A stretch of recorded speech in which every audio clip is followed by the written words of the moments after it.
Hi, I'm Chris Noble with MarketWatch in San Francisco, and I'm here today with Jim Jelter to talk about jobs that make you sick. Seems like an appropriate topic for a Friday, Jim. Jobs that make you sick, presumably any time of the year, any time of the week, any time of the day. Healthcare workers comes in at the top of the list. What we're looking at is a bunch of statistics from the U.S. Bureau of Labor Statistics.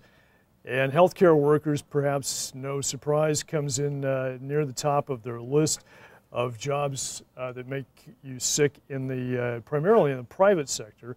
And they measure this per 100 workers. And for healthcare workers, this group comes in at a whopping 8.2 per 100 workers. Has a lot to do with moving patients, moving heavy objects, and of course exposure to disease in hospitals and whatnot. The national average, by the way, is 3.5 per 100 workers. All right. So these guys are up there. What about, so the next one I understand is a public school employee. Is this just teachers getting sick from their kids, or is there something else going on? Well, yeah, it's all the little darlings that come in and sneeze on you. I suppose kindergarten teachers are especially prone to things like that, but this actually includes custodial help, that sort of thing as well. And that's where you see a lot of these incidences. Apparently, falling and overexertion, moving heavy things around, cleaning the school, things like that.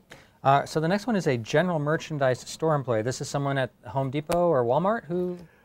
I would have to assume so. You know, whenever you go into a Home Depot and you see guys moving around cartons of stuff on the forklifts and whatnot, there's a reason that they put a little barricade there to keep the public away. Not that this report is about Home Depot or anything. But. No. But you know, it makes sense that if you're moving around a lot of heavy containers, stocking shelves, that sort of thing, that this would be a group that is prone to illness and injury on the job. And the numbers come in at 4.6 per 100 full-time workers.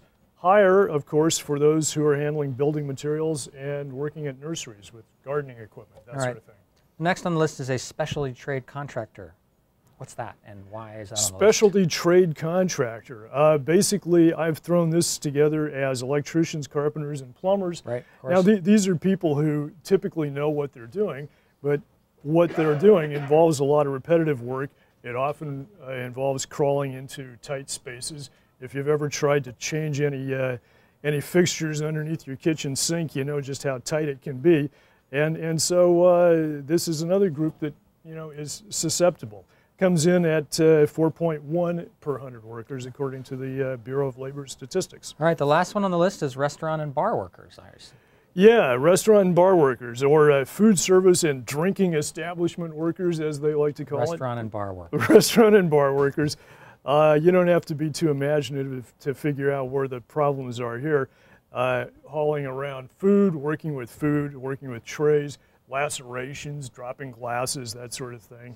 So this is a group that comes in at about 3.6 incidences per 100 workers, just slightly above the national average, but still enough to make the list. All right. Thank you very much.